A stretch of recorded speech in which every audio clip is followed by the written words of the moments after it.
My guest this morning is a very interesting person. I like him personally, and we go to church together. He got a good bass voice, but his primary job is keeping Nancy straight. Phillip Garrison. Amen. Hard to do, isn't it? It's really right reversed. Well, let's talk about one of your favorite subjects, bees, okay? Oh, I can talk about that all day long. I'm going to tell you a little story. When I grew up, we grew up on a farm, and my daddy was the drone bee, my mother was a queen bee, and all of us 5 kids was the workers. And the reason I'm telling you the story is we started at daylight and worked till dark. That's the way the honeybees are doing it right now. My dad had honeybees, so I think his work ethic came from honeybees. We started at daylight, they started at daylight. We quit at night, and he quit at night. But I will tell you this, honeybees, although they're gathering nectar during the day, right now it's wide open. Everything in the world's blooming that they love. But even at night, the house bees that has not went out and flown yet to collect nectar, they have to fan the raw honey and dehydrate it to get it to the point where they can cap it, that we can extract it and eat that good honey. Well, let me tell you something. I was doing some research the other day, and when I said, hey, we'll get together to talk about bees, Phillip, and I did not know that bees work for about 5 to 8 hours a day from daylight to dusk. And that some of the bees even dream about the flower fields they're going to go to the next day. Well, it's amazing. I'm going to tell you what they do when they find a new nectar source. They have a waggle dance, and don't ask me to explain it, but it's to do with the sun. And they get out on that front porch and they do this waggle dance, and and the other bees are watching. And so they do a waggle dance, and they know where to go to get that new nectar. Now, but they bring up another subject here, too. You got a hive over here. Do these hives know, are they complementing each other, or are they... Pretty much self-sufficient, each one. Because sometimes they're very rude to each other. One are, just like humans, they'll want to rob out the other one, sometimes. But anyway, they pretty much are on their own. They have their own mama and their own worker bees. Now, I do know that if you want to kill a fire ant bed, if you got 2 or 3 of them, take one fire ant bed, dig down and put it in the other one, and they'll attack each other. They will. And that's, honeybees are on their own per hive, per colony, but now they do not intermingle.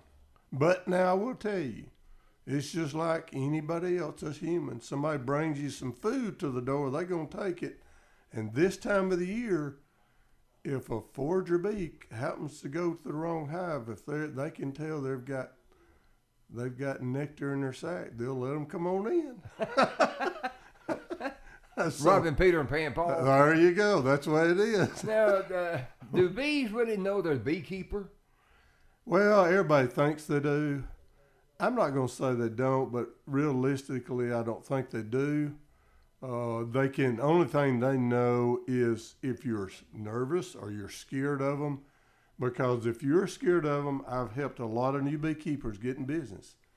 And when they would have their bee suit on to go out to me, show them what to do, they never bother me.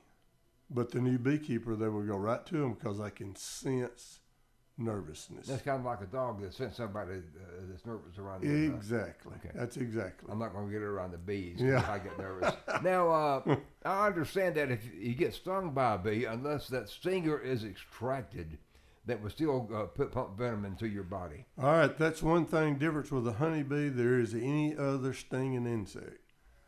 Any other stinging insect, when they sting you, they can keep stinging. But the worker bee has a barb, like a fish hook. If you've ever been fishing, you'll see the little hook on there. Their stinger has a barb on it, and when they sting you, they pull part of their insides out when they leave, and they die. And if you see that stinger, take your fingernail and flick it out. Don't grab it, because if you grab it and squeeze it, you get all the venom. I know running kids as a kid in the fields and pastures and so forth, you step on a bee and hot dang, you want to jump up and down, don't you? Yes, sir. and you get the Holy Spirit when you step on one of them. I don't know about the holy part of it, but you do You'll get a little spirit. You get a little spirit, don't you? You'll be moving fast. Now, are there certain flowers that produce more pollen, I guess, than others? You know, pollen comes early. Now there's still some pollen, but mostly it's a lot of nectar now. And tulip poplar trees, please don't cut them. Let the bees take the nectar out of the bloom, because it's just oozing with nectar.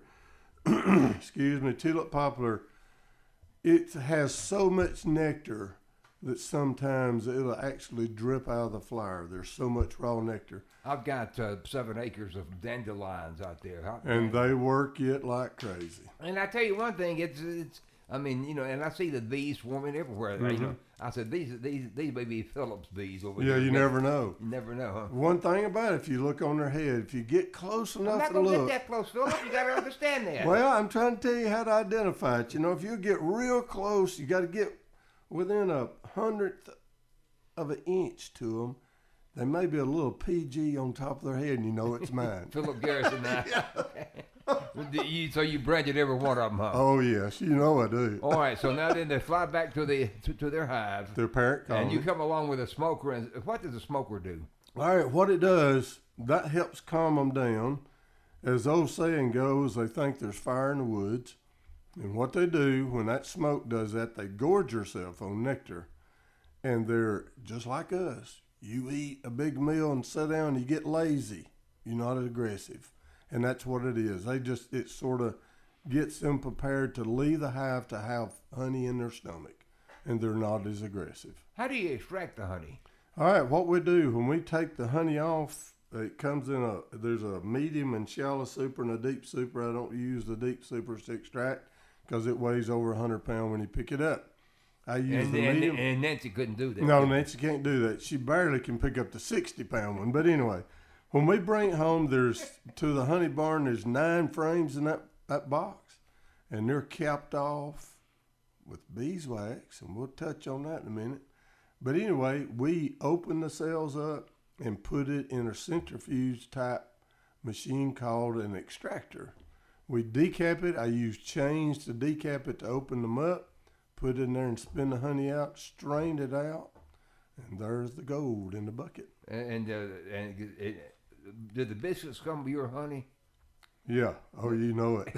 You know it. You know it. That's the truth. But the important thing is that they are the livelihood of everything that we eat because the pollen, they go in and they fly from this to maybe to a pear tree, to an apple tree, and so forth. Yes, so many things.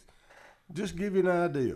1/3 of the food we eat is contributed to pollinators, and 80% of that is honeybees. So it's very, very important. Now, what about these killer bees? You know, you've heard of Africanized bees. Uh-huh. There is some in the United States. Fortunately, there's not any in Alabama. We have a Africanized task force here in Did we Alabama. build the wall? Yeah, no, we don't. Yeah, they put up traps. Where they come from, you know, they have swarm traps down at the coast, around the ocean and stuff that's coming in. And if they trap them, they do away with them. I understand Trump might have put a tariff on them. So Yeah, yeah, that's right. Okay. And so, but you can't tell them apart. They're Really? just real aggressive. No, they're bad. Bad news. I've never been around one. Don't want to be around one. Well, I understand that they're real strong out in Texas right now. They are. Unfortunately, they are in Texas and extreme South Florida. In California. Now you don't have to disturb their hive, do you? They won't attack you. I don't want to. Okay. They'll find you real quick, about 100, 200 yards away. How? They're very aggressive. Oh. Now, we had a guy that came from Brazil one year and spoke at our state meeting, and he had Africanized bees that he took care of. He said, you just got to know how to take care of them. Where my smoker is about 12 inches tall, his was 2 foot. He just really smoked some good. Well, you know, the thing is that there are good bees and there are bad bees. Sure. And are there different classes of bees? breeds of honeybees, there's more likely 70, 80 different breeds of bees. I use Italian or Canolian or Caucasian. You know, those breeds. There's a Buckfast. That's the breeds that I use. Which ones produces the best honey? It's the nectar is where you get the best honey. Okay. But the best bees, you know, the Italian bee is the one that's been around forever, and it's a good docile bee. It's not as aggressive. Some of the other breeds are a little bit more aggressive. They're better honey producers because they work harder, and they just, I don't know, it's just something about it. The Buckfast is one of the best breeds are, but they are a little aggressive. Now, I know as a kid growing up in Mississippi, we would go through the pastures and pull up the old bitter weeds because we made milk and butter out of it. And Daddy wanted to make sure that the milk was always sweet. And, That's right. And the butter was always That's sweet, it. too. That's it. But in this case, you pray for flowers, don't you? I do. Every kind of thing it blooms, I do. And we got it everywhere now, and it's great. If you got clover in your yard, just wait as long as you can before you cut it. Is it red clover better or the white clover? Actually, white clover makes more nectar than red, but they will work red clover, but the white does produce more nectar. Dadgummit, here I go. After my dandelions are gone, I got white clover coming up everywhere out there. Let it bloom. Do you want me to get my magnifying glass and let's see if PG's on that? Yes, sir. Make sure you look. You'll know where it came from. Now, we had a problem 4, 5, 6 years ago with the bee population dying out. Well, I was hoping you wouldn't mention that, but it's an unfortunate truth. We're losing anywhere from 40 to 70% production bees now. Why? And we don't know exactly what it is. You know, as an old country boy, I might have an idea, but I don't really scientifically know. Is there a certain bee life, I guess? All right, a worker bee this time of the year will actually live about 45 days. They actually work themselves to death. But the queen is laying around 1,000, 1,200 eggs a day. So, you know, there's your workforce coming. Mm-hmm. But in the fall of the year, the bee will live for 6 months or 5 months because they're not out foraging. All right, there's a beehive. It's really not. Suppose somebody sees bees swarming around their home. What should they do? Well, it'd be nice. Now, in your house is a nightmare. But if it's on a tree, you can call a local beekeeper, and they'll come retrieve them. And if you call a pest control company, they are not going to kill them honeybees because they are a protected insect. The only way they would do anything is the last resort.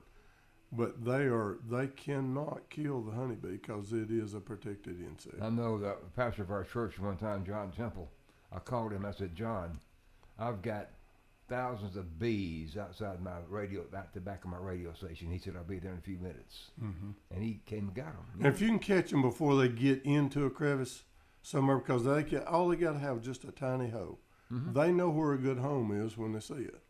But unfortunately, sometimes they get in places we don't like for them to be. Do you have a good supply of honey? Is there a good supply of local honey? I do still have good local honey. I'm large enough and I'm limit myself. I don't limit what people can buy, but I used to sell to 10 or 12 stores, and now I locally sell it here in 3 different places, and I have an honor system at my house. Now, what about the allergies? You know, you read on it says use local honey. There you go. And you get Sweet Bee from the grocery store down here, and that's not local, is it? Well, Sweet Bee is a big company that buy mass honeys from all over the country, and they combine that honey and sell it. I'm not saying it's bad, but they do heat it to a point that it will not crystallize, and you're still getting honey, but you lose that nectar effect of this local honey, because I've put my honey under a microscope before, and it has pollen in it, and that's what helps your allergies. If they have a honey and that pollen happen to be in that honey, it will help your immune system. You know, I love oatmeal, okay? So yes, I make my oatmeal, and I like to pour honey on top of my oatmeal. About as much oatmeal and honey together. That is. Well, Phillip Garrison, I want to thank you for your time, and you're always welcome back here to talk about the bees. Yes, sir. Okay? I enjoy talking about bees. That's part of my life. Phillip Garrison, my guest this morning on the Friday Morning Show. Thanks, Phillip. Thank you.